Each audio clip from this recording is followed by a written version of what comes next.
been in the real estate market, اور میں نے I've been part and parcel of what's been happening over the past 4 years. اور میں نے اس کو اس ٹائم سے دیکھا جب یہ پیک پہ تھا.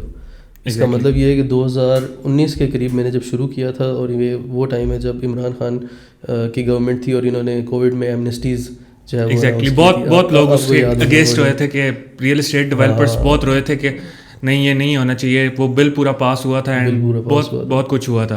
ہاں, اب اس کی دیکھیں اپنی ریزنس تھی نا. اب وہ انہوں نے ایک سچویشن دیکھی کہ اس وقت اکانومی جو ہے وہ ڈاؤن فال کی طرف جا رہی ہے. کووڈ میں جنرلی پوری دنیا کی GDP جو ہے وہ ریڈیوس ہوئی تھی primarily because of what happened, کہ کس طرح سے جو ہے وہ سینکشنز لگ گئی ہیں, کس طرح سے جو ہے ٹریول کے اوپر بین لگ گیا, یا انڈسٹریز جو ہیں وہ آفسز بند ہو گئے, لوگ ریموٹ پہ آ کے everything that happened over the course of that specific year 2019.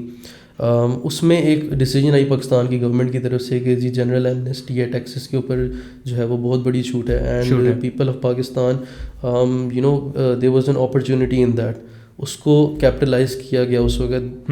اب 2019 کے بعد اگر آپ دیکھیں تو جو گریجول فلو ہوا ہے پاکستان کے اندر ریمیٹنسز کا, ٹھیک ہے, I specifically remember in 2020 the remittances grew almost by 20 to 30%.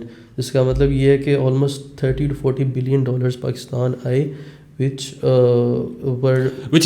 is an internationally وہ ہمارے پاکستان کے ریمیٹنس آیا اینڈ اسپیسیفکلی وہ کدھر گیا, ریئل اسٹیٹ سیکٹر کے اندر. اس میں کچھ بڑی بڑی ہاؤسنگ سوسائٹیز بھی تھیں, اور ہم اس پہ بھی ڈسکس کریں گے. آئی تھنک وہ ایک بہت اچھی اپرچونیٹی تھی پاکستان کے لیے اس چیز کو مینٹین کرنا, اگر ہم اس چیز کو مینٹین کر لیتے. لیکن نہیں, میرے خیال سے ہم نے مینٹین کیا بھی ہے. لیکن دیکھیں 2019 سے لے کر 2024 تک پرائزز بھی ہائی گئی ہیں, انویسٹمنٹ بھی آئی ہے, اور اس میں بہت بڑا کنٹریبیوشن ہمارے انٹرنیشنل کلائنٹس کا بھی ہے. بیکاز ریمیٹنس ایک ایسی چیز ہے کہ سپوز میں آپ کو ایک ایگزامپل دے رہا ہوں کہ آپ کے گھر کے اندر پینٹ ہو رہا, آپ دوسرے کے گھر چلے جاتے ہیں, اینڈ دس واز دوسرے کے گھر جاتے ہیں, لیکن آپ اپنے گھر کی وہ رہتی ہے. اس طرح ہمارے اوورسیز پاکستانی کلائنٹ ہے کہ ادھر کما رہے ہیں لیکن پیسے پاکستان میں انویسٹ کرنے, اور یہ بہت اچھی چیز ہے ہمارے لیے. یہ میں آپ کو ایک بات بتاؤں, یہ پاکستان کا آپ سمجھ لیں ہاف آف دا GDP ہے.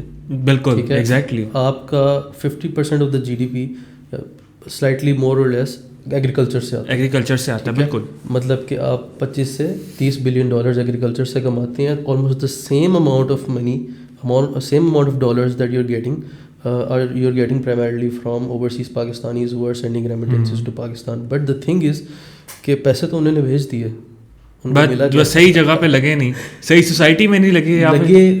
دیکھیں پیسے انہوں نے بھیجے ایک فار انسٹنس ایک ہاؤسنگ سوسائٹی کو, ٹھیک ہے, یا کسی بھی جگہ پہ انہوں نے انویسٹ کیے, اس کے رزلٹ میں آج ان کو کیا جو ہے وہ آؤٹ پٹ ملا. I think that is the question that I think we should. اس کے اوپر آئی تھنک میں تو یہی کہوں گا کہ ایک تو چیز ہے کہ جی آپ نے پاکستان کے ساتھ لائلٹی شو کیا, آپ نے اپنا پاکستان کو اپنا ملک تسلیم کیا, اور آپ نے کہا کہ جی ہم نے انویسٹ پاکستان میں ہی کرنا ہے, ٹھیک ہے تو وہ پاکستانی بالکل پاکستانی ہے. اب پاکستانی ہونے کے ناطے انہوں نے اپنا پارٹ تو پلے کر دیا. Now the government of Pakistan, the institutions of Pakistan have to play their role.